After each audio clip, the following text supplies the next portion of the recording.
Конференция eSTARS 2018 организована при поддержке Ассоциации университетов столиц европейских государств UNICA. Заседание членов ассоциации состоится в Москве 7 декабря, а сегодня мы приглашаем на сцену президента ассоциации профессора Luciano Saso с докладом «Цифровизация. Возможности и вызовы для современных университетов». Good morning to everyone. Thank you very much to the National University Higher School of Economics for the very kind invitation, especially to Rector Kuzminov, to the Vice Rector Ivan Prostakov and their teams. So it's a great pleasure for me to be here. It's not the first time in Moscow, and it's always nice to be here. So I will try to be brief. The topic is really large, but I really thank also the previous speakers of this session because they're making my presentation much easier in a way because certain topics already been discussed. So as it was said, I'm actually the president of UNICA, which is an association of universities of the capitals of Europe in Europe. And we are very proud to have three members here in Moscow, the Higher School of Economics, Lomonosov State University, and RUDEN, the People's Friendship University here in Moscow. And I'm also Vice Rector for European University Networks at Sapienza University in Rome, in Italy, which is a large university with more than 100,000 students in Italy. And also we are working with, as a partner of Coursera. I was proud to see also our logo there of Sapienza in the presentation before. So a few words about UNICA will be very brief. It was founded in 1990, so after the fall of the Berlin Wall. In a way, the universities of Europe tried to create more links with other universities. And we were relatively small in the beginning. Now we represent 51 universities from 37 countries. So actually we are much larger than the European Union, which, as you know, has only 28 countries. And we represent about 2 million students overall. This is the list of the members. Again, I will not go through all of them, but we are proud to have some of the leading universities in each country actually are members of UNICA. And as I said, we have three important members here in Moscow, and RUDEN just joined this year, so we have three universities in this country. And we do a lot of activities related to internationalization, policy and strategy, mission and link with the society. We have a group on green universities, for instance, to try to have our university to be greener. We have a working group on research and development, education.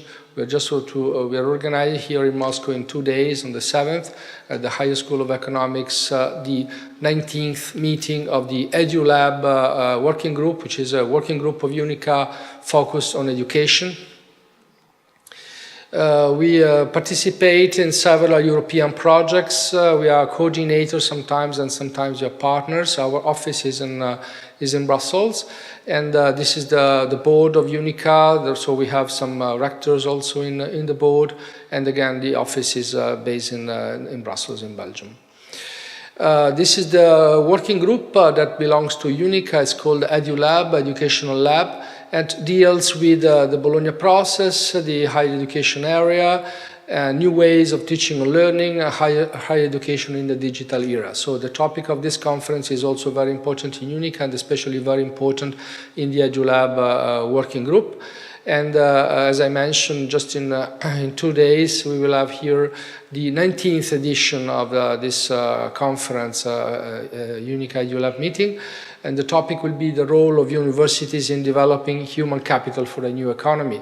And I cordially invite all of you to participate. If you wish to be with us in 2 days, you will be very, very welcome. So I will be brief, but I want to start a little bit with an historical approach because I start to feel a little bit old, and I'm very proud to say that I finished my PhD before the internet, so in 1992. And I see that this revolution in 93 was really unexpected in a way for most of the people. Of course, the experts, they knew what was going on at CERN and in other centers, but I would say that for many other people, including me as a student, I mean, this was not really expected. And I was born in the 60s, and I have to say that as a kid in the 70s, we were imagining the future in a different ways. I mean, we were drawing human beings flying around with aircrafts, you know. At that time, the dream of the space was actually quite important. And indeed, that did not happen, because we are still the same, we have the same suits, we eat the same food, we don't fly around. So we're exactly in 2018, I have to say that we are exactly the same as 20, 30 years ago. The cars that were running 50 years ago, I mean, if you're rich enough to buy one of those, they can still run on our highways.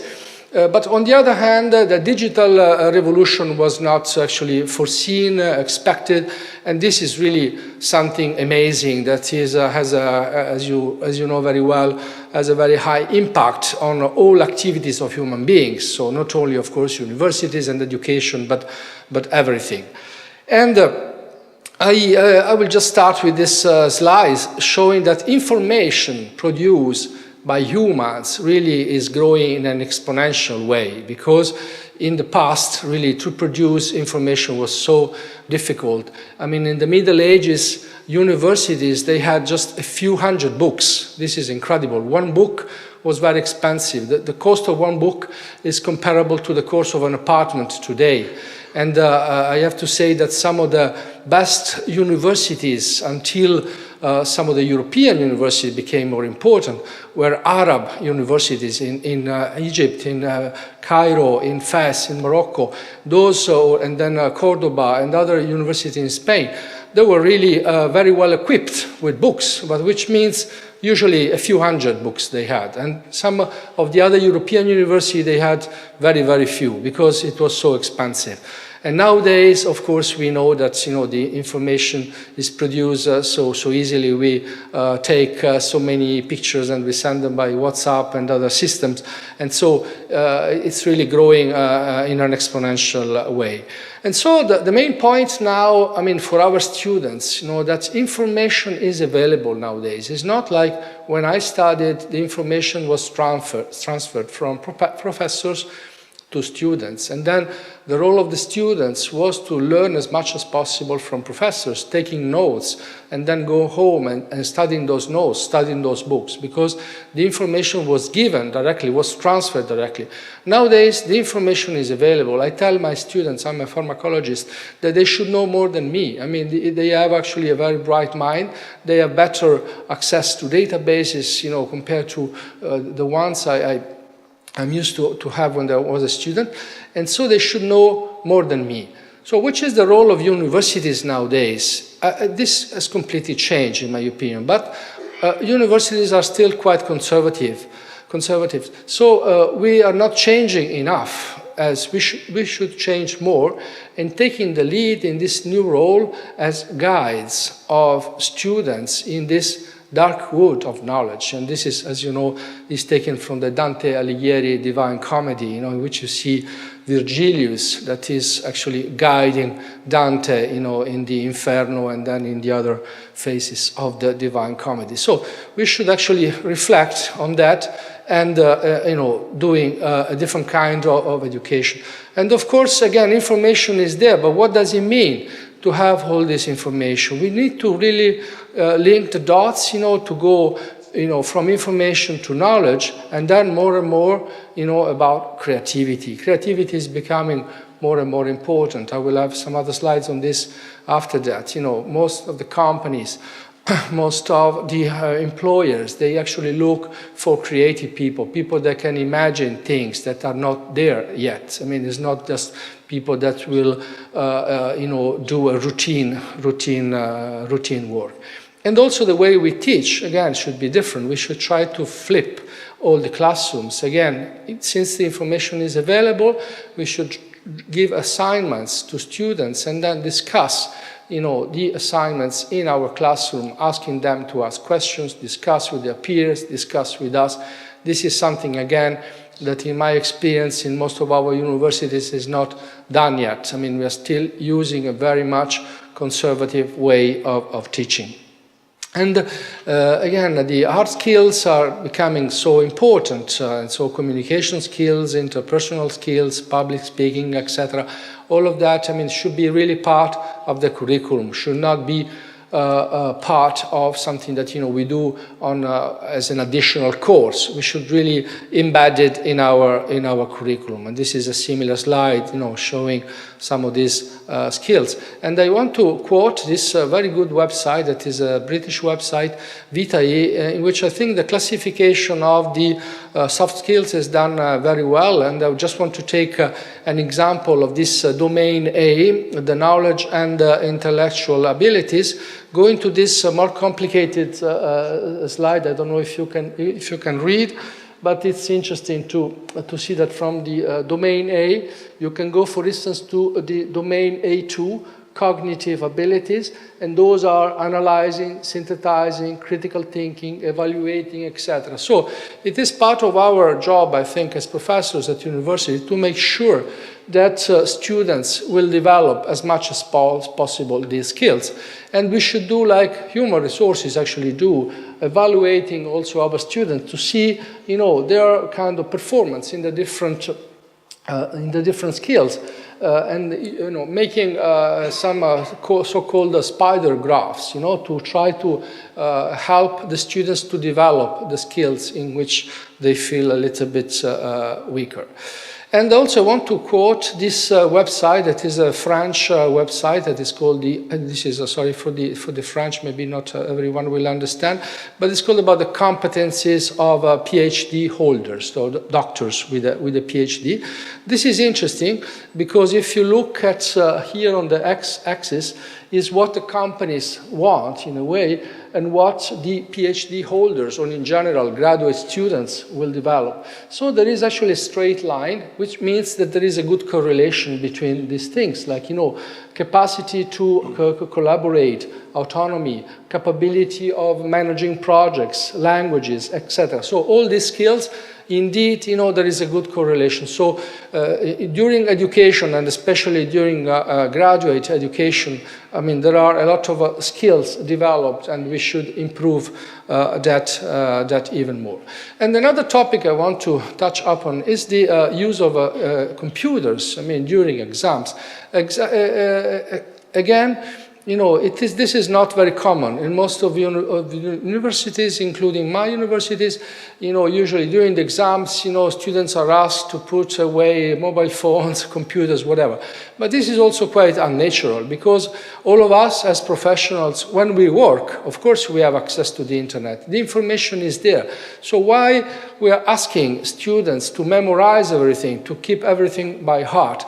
So again, I think a more modern way of also testing, assessing the knowledge of our students is to actually pose more difficult questions, allowing them, to use the internet and information, and of course to elaborate, on those questions also with the use of the information, because this is exactly what they will do during their life. And another important point for me is this interdisciplinarity topic, that of course we talk a lot about interdisciplinarity education, we talk about intersectorial, etc. But the main problem sometimes there is no time with the current curriculum to really have a very interdisciplinary curriculum. Because when you study engineering, when you study chemistry, when you study medicine, still there is a lot for the students to learn that actually they don't have time to study other things or to interact with other students from other disciplines. But having now, again, information available, if we manage to change our curriculum and remove a little bit of the information that the students will find anyway during their life on the internet, maybe we can manage to go back to this interdisciplinary education, which was the reality until a couple of centuries ago. People like Leonardo da Vinci, Descartes, they were philosophers, they were mathematicians, they were everything. They knew actually all the knowledge of their time. Sometimes they were writing poetry, they were painting, etc. So, of course, that was not easy at that time. So there are just a few geniuses that we can remember, but it was possible. Nowadays, it's almost impossible to have really people with this very wide capability of handling different topics. So I think that again, computers and internet, etc., maybe will help us to go back a little bit to this more broad capability of handling information.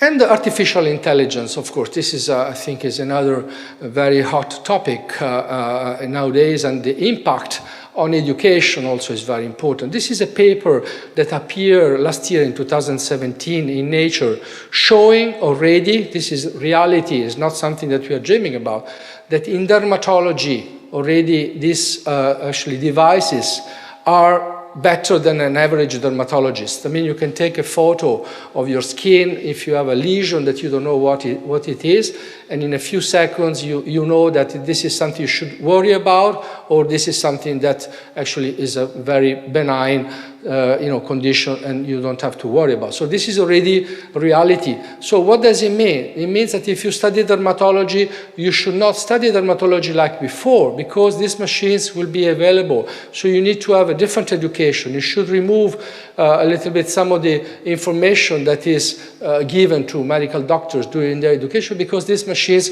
will be available. And this, happens in all branches. But I mean, I'm more familiar with the biomedical education.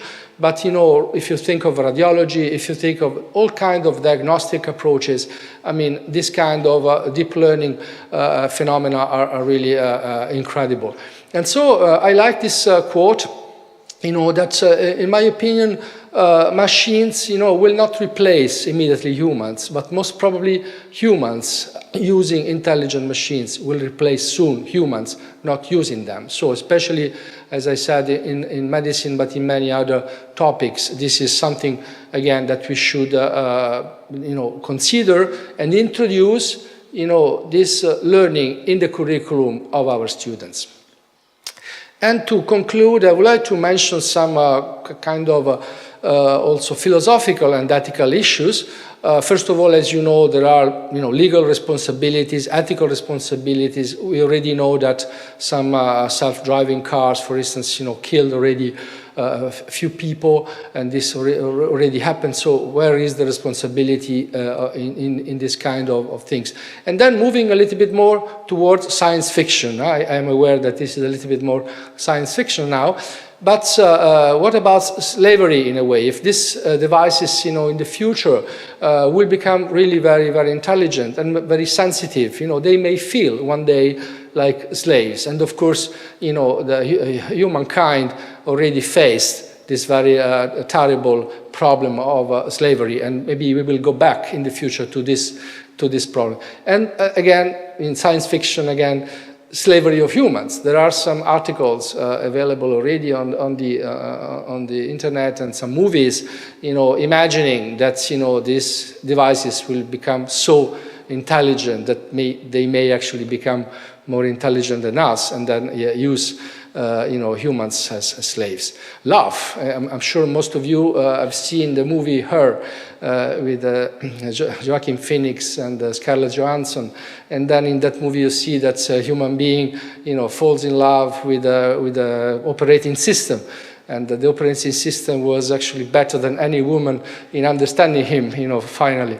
And this was a nice movie for me. But this is, of course, it's not happening now, but it might happen in the future. And so, again, universities, our faculties of philosophy, our faculties of humanities should actually study more and more, I think, things also from this point of view, to consider also these problems, the possible also self-conscience of devices that one day also might happen. So in terms of employability, we know that, of course, we are now in this so-called fourth revolution, and it was already mentioned by previous speakers in this session that, of course, there will be many jobs, which will be lost. But I'm quite optimistic, actually, as it was said also previously in this session. We will lose jobs, but also we will actually have new jobs. And so this happened already before. The problem, of course, is the speed of the change. As we know, after the first revolution, we had, the class fights, and then some other dramatic changes in our society. we have to, handle this new revolution, being very careful, and of course, without leaving anyone behind. I fully agree with my previous speaker that this is a great challenge nowadays. We should not leave anyone behind, of course, for ethical reasons, first of all, but also because if we leave people behind, this will create big tensions in our societies. In most of the cases, I'm Italian, so in my country, there were so many wars and fights and tensions, in the last centuries. And usually there is a reason behind violence. And very often behind violence, there is frustration. There are people that are frustrated because they cannot reach certain results. So if we leave behind billions of humans, like it can happen, very soon, this can be very dangerous, especially for our societies, Europeans, North America, etc. So we should be very careful to make sure that these benefits will really be spread in the planet and everyone will take advantage of these new possibilities. So I will skip this because it was mentioned already before, what kind of jobs will probably grow, etc. And I will finish here. So thank you very much for your attention.